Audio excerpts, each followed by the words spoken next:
Hey guys, welcome to Tutorial Guru. Today we'll be learning how to make a public profile on Snapchat, and now let's dive right in.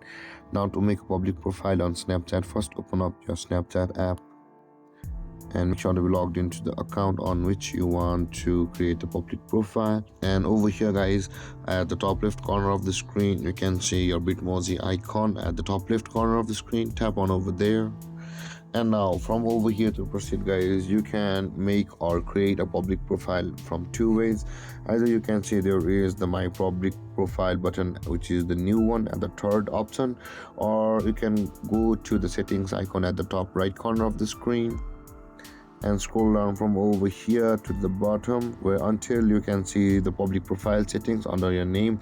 Just above the manage, you can see it's below my account over here. Tap on that public profile settings. Either ways you will land on the same page of the public profile, and from over here you will be able to go through it to create it. You can see at the top right corner of the screen.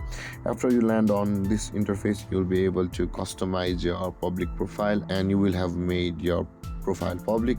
And with that being said guys, go through all of these settings and you will have your public profile ready. And with that being said guys, this is how you make a public profile on Snapchat. And if you have any confusions or questions regarding the topic, feel free to comment in the comment section below, and don't forget to like, subscribe and hit that bell icon for more videos. Thank you for watching guys. Peace.